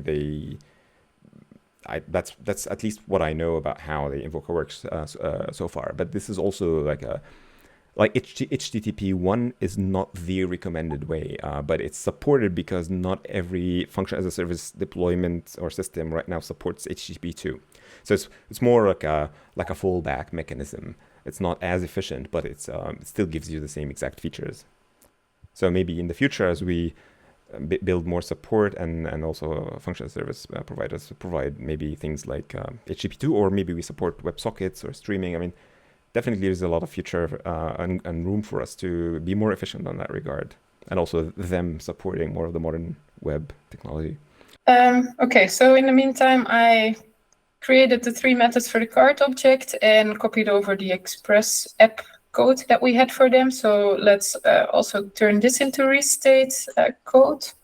So the first thing for the add ticket, the first thing we need to do is reserve it. So in the Express app here, we called the reserve method on the ticket service. So the restate equivalent to do that is to export first the API of the ticket object. So here at the bottom, we can actually export the type of the ticket object. So what does this give us? We export the type. So if we look at this ticket object, what that gives us is basically like what we can call there. We have the reserve method, the unreserved method, and the mark as sold method, and it gives us the types so that we can use this in our cart object to have to call the other service and use the types, making it a bit more concrete. CTX.object client creates a client, and here we will use that ticket object which I just created. So let's import it, and then we need to specify which ticket we want to buy. So that's here the ticket ID. The ticket ID is one of the parameters that gets passed along here. And this gives us now actually a typed client where we can do dots, and then we see the 3 methods here. So this gives us those types. So now we have an object client to the ticket object for our specific ticket that we want to reserve, and we just call here the reserve method. And that's it. This is giving us a request response call if we await it to the ticket reserve method, and that will give us back the success boolean of whether this was a successful reservation or not. So that's the equivalent actually of this part, but then using restates. All right, so you get like a typed, like it looks like a typed RPC client. Yeah. That we generate, okay. Yeah, so we can now use this as our reservation success. And if that is not a success, then we actually just want to return false, I think. So then let's remove this and here return success false. I guess we can just return success. Okay. So if it was a success, so we did reserve the ticket, then what we want to do is we want to add it to the cart, because this is our cart object. So we're tracking the user cart here. So similar to what we did for the ticket object, we will here retrieve from restate the tickets. So ctx.get, and we'll ask for the ticket. So that's basically the content of this specific card. So again, we don't need to specify which card it is, because this is already isolated state to our card. And this will return us a list of ticket IDs. So then we update that by adding our new ticket ID to it. And then we do ctx.set to store it, to store the new values there.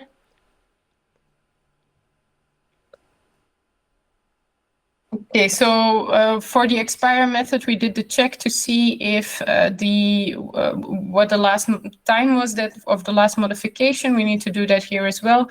Can again store this in state. So you can store multiple things in state. You just specify a different name for the value you're storing, so in a different key. So here, for example, we can call it the last modified time and store a long value, the millis of the current time in it.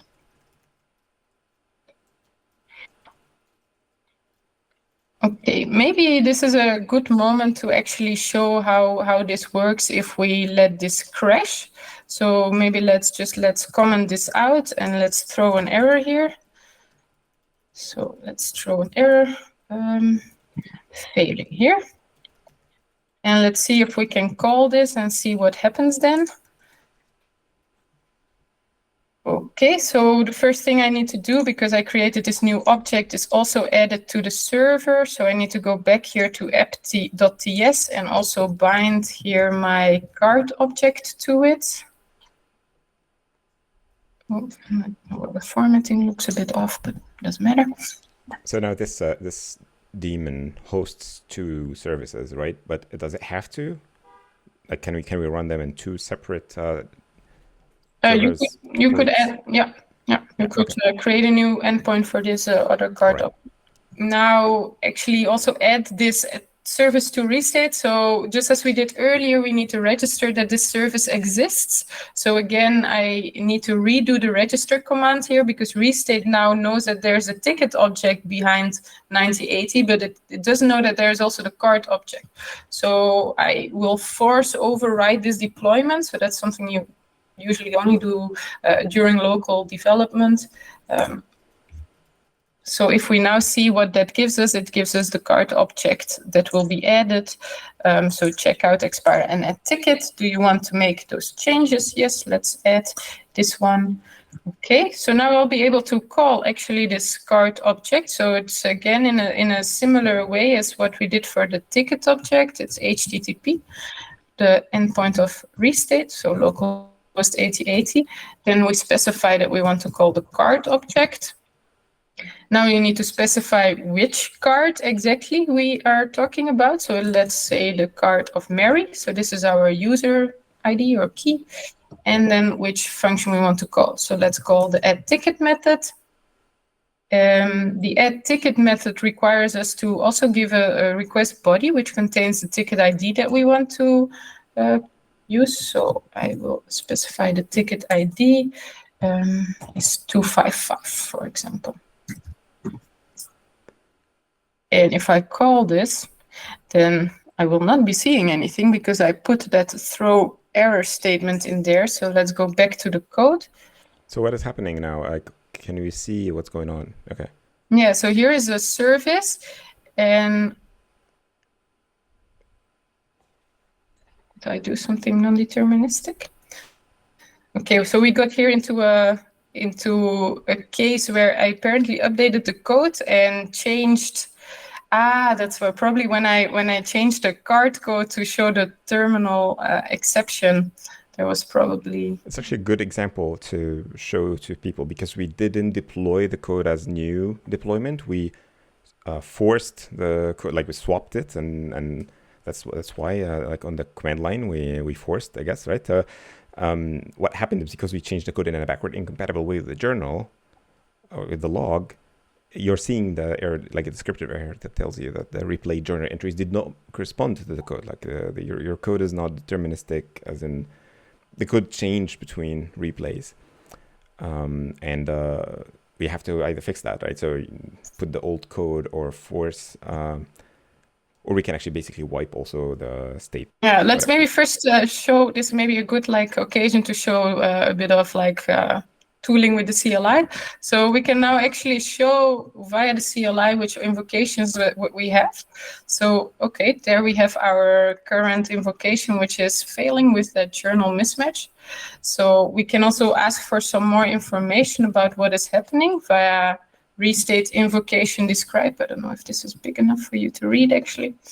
So restate invocation describe, and we copy paste here that invocation ID. So every invocation gets a unique identifier, which you can find in the CLI. But if you list it, it's always here in bold. So if you use that ID to describe the invocation, and we can see some more information here. So we see when it was created, where that request was going. So to the add ticket method, it was currently backing off. So it already retried 19 times. So we also see the invocation progress, so what it was doing. So it did do the call to reserve, and after that it started failing. So that's because we started adding code there, and it's not deterministic anymore. So let's try to maybe kill this invocation. We can restate invocation cancel and then specify the same ID. Are you sure you want to cancel this? Yes. Now, if all is all right, you should see the invocation ending. If it doesn't, there is a slightly more dirty way to do this, which you would also only use locally, which is kill. So if I specify here that I want to kill it, then it will just disappear immediately off my list. Okay, we have a clean slate again. So, all right, where were we? Let's restart our service to get a clean slate here. Now we can actually call the ticket service again. So this is just also to respond to one of the questions like this. So you don't have to wipe you can just kill the invocation as Giselle showed.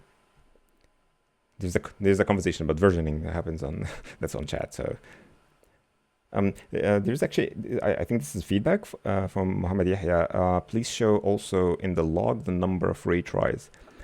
I suppose you mean in the handler log, like in the TypeScript log when it gets retried, like how many, like when there's an exception there, which retry is that? Because in the CLI, you can see how many retries have happened, but potentially we don't show that in the handler. So do you show that in the handler? If not, then it's actually fairly good feedback to have. So no, we don't show that. No. Yeah. Actually, the handler is also not aware of that, so we would need to pass some extra information for that case. I think at the moment we don't pass that, but it's actually a good idea. So we one thing you can do, Mohammed, is actually report this as an issue on our GitHub. So awesome feedback.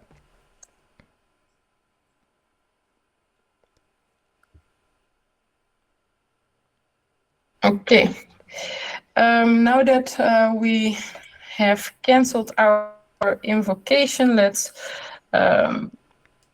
continue where we were. So the next thing we need to do actually now is set an expiry timer. So for when we want to clean out the card. So the way we do that is actually fairly similar to how we called here the reserve method. But what we do now is we call ctx.object_send_client, and that gives us a bit the same dynamics as sending a message to a queue. So that will just send the message and not give us the response back. And Restate will make sure that that message, which is actually an invocation of a function, that will run to completion. So the object that we want to call here is actually ourselves. So we need to again export the API here at the bottom, export the card object to get the types. So we're scheduling something like a call for us in the future? Yes. Oh, right, okay. So here we specify that we want to call the card object. So we again get the types here. And which card do we want to call? That's ourself. So how do we get the key of our card? Is again by ctx.key. And then we will get the different functions here. So we want to call expire. So if I do it like this, it would send the message immediately and it would immediately call expire. But I can here add a delay parameter. And I can put this, for example, on 15 minutes. So now this call will get delayed by 15 minutes. I think semantics for object send might need a little bit more details. So when you do it, let's say if you remove delay, this behaves like a background call, right? That you're not waiting, like there's no await here, so you're not waiting for a response, right? But if you call yourself on your key, with .expire, you say immediately, does that mean that expire is going to be called before this function terminates? Like it's like a call stack? No, after, because this is a virtual object, so that means one invocation happens after the next after the previous one, like they're serialized. So it's again calls to an object. So right. So this call goes to like your backlog of okay, and then gets executed after your code finishes. But you don't wait for it. So there's a guarantee here. Like one thing maybe that also kind of throws people off, and that they don't immediately get the semantics, is that this is similar to like enqueuing a message in a queue or in a Kafka, except that the main difference here is that the enqueue operation here is guaranteed to happen. Like this cannot fail. Right? There's no world where this function finishes and the system forgets about your object send, like the enqueued message. If that didn't happen, like if for any reason the object send climb didn't happen, it will be retried. Like your function didn't complete, and it will have to make sure that it has enqueued. It doesn't have to execute; it just needs to be enqueued. So this also is something, because in if you're writing to Kafka, for example, this is maybe analogous to a synchronous write to Kafka, rather than, except here that it's not really synchronous. Like the actual write doesn't happen exactly in this line of code, because we batch them and this can happen later. But we bound, like we essentially say that okay, the function cannot finish before these sends are enqueued. Sometimes tricky to get your head around what happens here. It's not exactly like you're doing this synchronous call and we're waiting, for example, for a durable system to kind of store them per send in line in your handler. No, this is not what happens. But you can think about it as like, okay, you're batching them, like you're grouping them, and then we're going to write them at some point. But if we couldn't write them for any reason, then we're going to retry. So we're going to replay this function, and it's never going to be forgotten.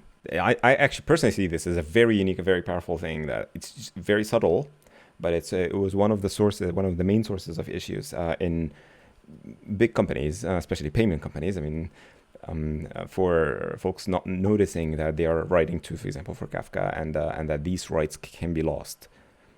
Unless they are doing synchronous writes. And if they are doing synchronous writes, then they're slowing everything down. Each handler will lock the object. So we will keep holding the lock until timeout. Oh, that's actually a very good question. Yeah. So the answer to that is no, because basically what will happen is Restate you can see it almost as if it keeps track of a timer. And in the meantime, there can be other invocations going to that object. All that happens is once the timer fires, Restate will enqueue that invocation and execute it at that time. So when this is scheduled, we can still add new tickets to our card. Our add ticket method will not be blocked, but this will just actually have a timer in Restate, which will fire after 15 minutes. Murtada, the developer experience of the CLI is promising. Awesome. Kudos to those who worked on it. So the retry is in the background async. So what if failed after n retries? What will happen? Yep. So what, like if we're retrying the send, for example, in the background, what happens if it failed? It will keep retrying infinitely. That's the default, unless there's somewhere a throw terminal exception. So yeah, it's like Restate guarantees that it will keep retrying forever unless you tell it not to in some way. But in that particular case, right? So the object send dot expire, there is no way to do terminal error here, right? Like it's so this essentially is guaranteed to run. The TLDR. This must succeed unless it's retrying forever and you decided to manually kill invocation. So you said, all right, like this has been retrying for so long and I'm using the tooling to kill that. But you can really think about function to function call within the Restate universe. like all your services deployed within Restate cluster, that they just cannot happen. It's like guaranteed execution, like similar to like doing a system call, as I think Ahmed, you said, right? Error semantics are well defined. So it can either fail with one of the errors that are defined in the code of the target service, but the communication itself to actually do the operation, like ship the inputs to the destination service, and failures in any networking in between is completely hidden from you. Like it basically doesn't exist from your perspective. So you can really think about it as like you're calling your own function in a different file. When you call another function on your code, you don't think, all right, but what if the network to my other file fails? I mean, no, right? Like you just think about it as it's just a function right there. I'm just calling it. This is the same semantics here that we're providing. Yes, exactly. So maybe let's remove this express code. So we don't need to do this timeout now anymore. So that's basically a replacement here, which is fully durable.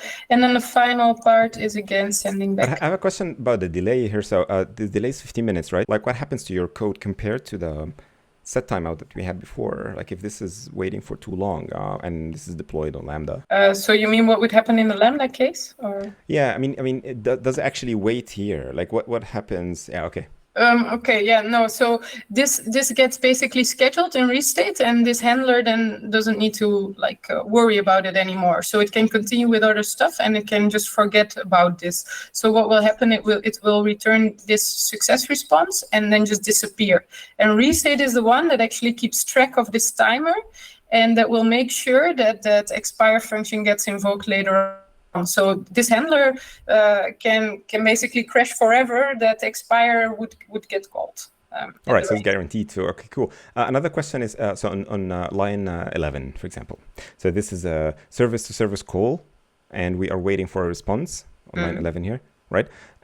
Is it possible to delay the synchronous, like the service-to-service call, and do it after an hour and still do it in a way that I wait for a response? Yes, you cannot add a delay to this call itself, but what you could do is sleep. So there's a functionality in the SDK where you can do ctx.sleep and then specify the amount of millis that you want to wait. So maybe again, like 15 minutes, and you need to await this. And what happens then, if this gets, for example, deployed on Lambda, AWS Lambda, what would happen is by the time that it bumps against this sleep, it will register this sleep in Restate as a timer. So it will say, wake me up in 15 minutes. And what happens to the Lambda function is it disappears. It suspends, so you can see it almost as if it artificially crashes, and it just waits for Restate to wake it back up after 15 minutes. So Restate will keep track of the timer. When it sees, okay, the 15 minutes have passed, it will revive the Lambda function. It will send over the partial journal, which will contain all these previous steps and a completed sleep, and the Lambda function will continue from there on. So you don't pay for that sleep time, or your Lambda function is not running during that time. So that is our add ticket method. By the way, I think that I figured out why we got the journal mismatch. I think it's because I changed the return type of the handler. So our handler, it wasn't the same anymore when I removed the success message here.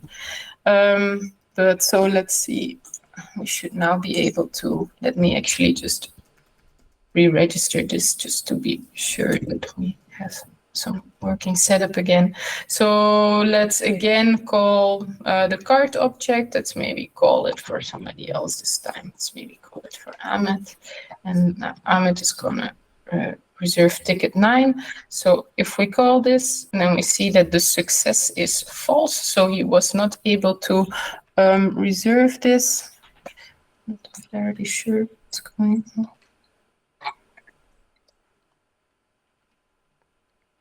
So the reserve function completed successfully. Let me actually just restart here. So if we call this method, okay, some glitch in my setup, don't know what that was, but so now we are able to reserve the ticket. So we reserve ticket 9. So that's our add ticket method. We can now add other tickets to it here. For example, add ticket 10. I think I have an issue with parsing the I have an issue with parsing my request. So my request is actually also always 0. So the issue here is that I am parsing a JSON, but I'm here reading a string, which gives me the wrong value here. So I need to do a small fix here. This will help us out.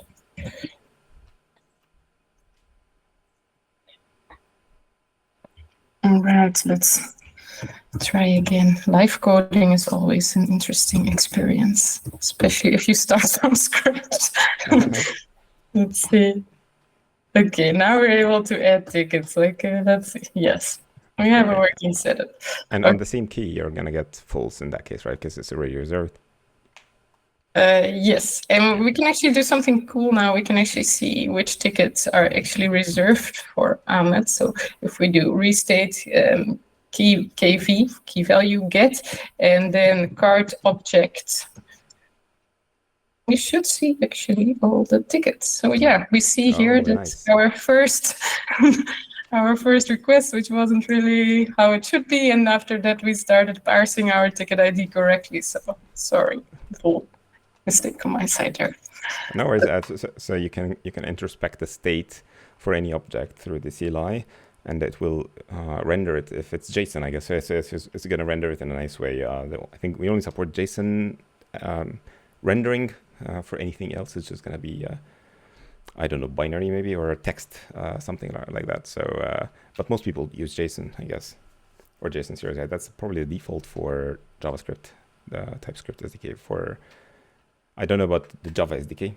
Actually, I don't know even about the TypeScript SDK. I'm guessing here. So you can correct me here if I'm making things up. Yeah, for the Java SDK, we also use JSON series, like we turn the object into a JSON and then serialize it like that. But you can also specify your own JSON object serializers and deserializers for like special types or special objects. Nice. Yeah, there was the checkout function left, but we can also postpone it and continue in another stream. That's another option, of course. Yeah. So. Oh, nice. All right. So I mean, if you are excited and if we get enough feedback on the video and people are, interested in learning a little bit more, maybe digging deeper in more complex cases or some of the advanced features, we will be very happy to have you on board here. Maybe other languages as well. Like we have a Java one as well, so we can make a comparison. Not only that, Giselle knows 6 languages. I think you know more programming languages than I am. So yeah, there's. So I have quite of an advantage overall, and I have actually very little experience with TypeScript. I have very old Java experience, which I completely forgotten now, and the modern Java looks a little bit different than my Java 5 experience. Thanks so much, Giselle, for being here today, walking us through this example. I hope I represented the average Joe as much as I can. Most of my questions were genuine, and when it comes to like TypeScript and stuff, but some are proxied from chat or proxied for the sake of explaining things. So thank you so much. Yeah, thanks for the invitation. It was a nice experience, and thank you all for watching and listening. And of course, if you have any other follow-up questions, then you can also always join our Discord channel. And there the entire team is present, always eager to answer questions. Love to hear. How to reach the Discord channel? Or Discord server? I think it's as easy as going to our website. It's restate.dev. So we have a brand new website since a few weeks ago, restate.dev. And here on the right side, you have the Discord button. So if you click on that, it will open up an invitation. You can join our channel. Oh, nice. All right. So for those who have any other questions, you can definitely use also GitHub. Or if you want a chat format, Discord is an excellent way to talk with the team. So also we have a GitHub. So please star the repo if you didn't. That would be always appreciated. We have actually successfully exceeded the 1.2K stars. So that's awesome. Awesome to see. Thank you so much for joining, and we're going to see you next time. Yeah. See you. Bye.